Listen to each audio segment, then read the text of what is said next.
Okay, this is problem 12 in section 2.3. In this problem, we let V, W, and Z be vector spaces, and T from V to W and U from W to Z be linear transformations.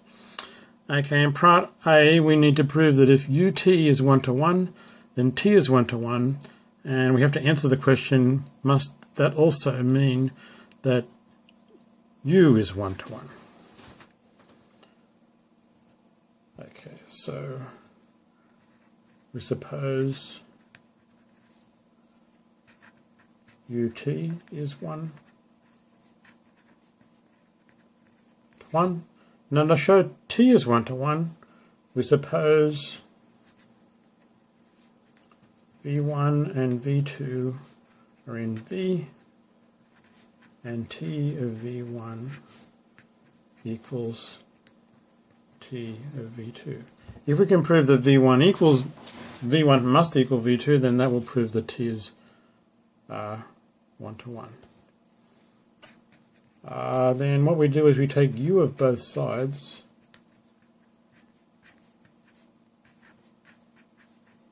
okay, so that's true because T of V1 equals T of V2, and of course T of V1 is in W, so this makes sense. And so we have UT of V1 equals UT of V2 by definition, and this must imply V1 equals V2.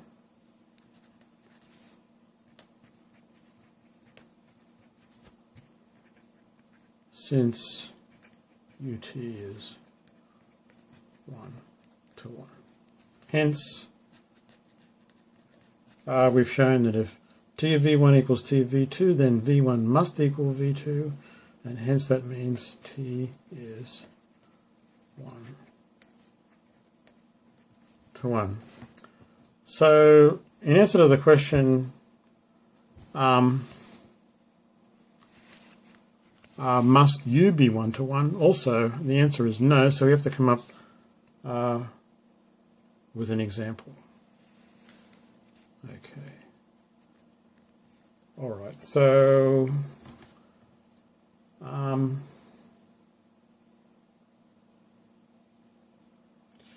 okay, so in this example, we let T go from R to R2 by T of X is equal to the vector X0.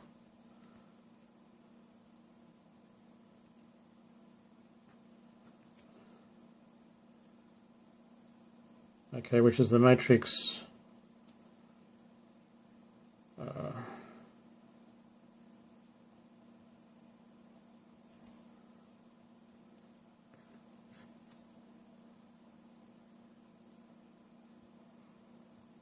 on 0 times X.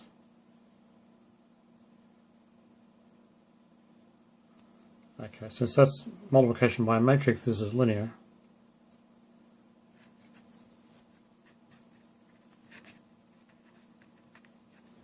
And we're going to let U be the transformation from R2 to R by U of a vector xy is the number x. And that equals the matrix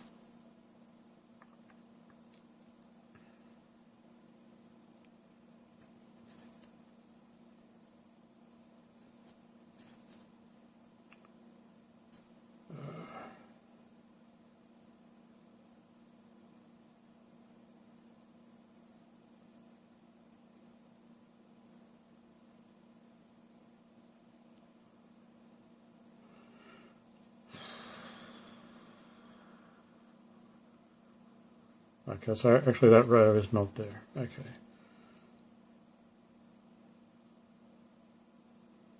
Okay, so that's multiplication by a matrix. So that means U is linear.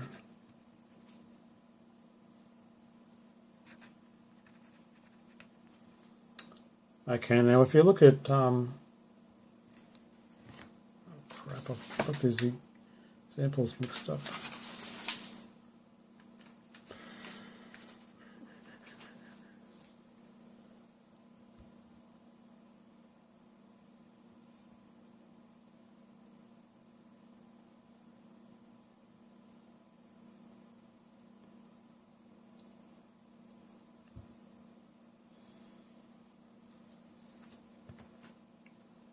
Okay, if you look at u of t, that goes from R to R, and ut of x equals u of x0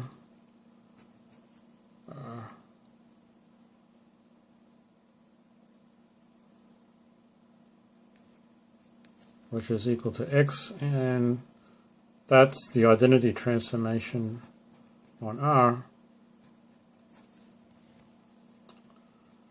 So ut equals the identity transformation R, which is 1 to 1.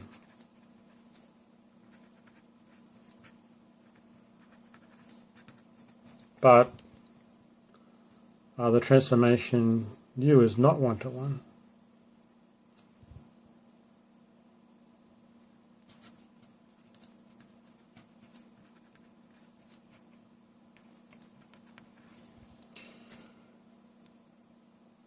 Because, for example, the vector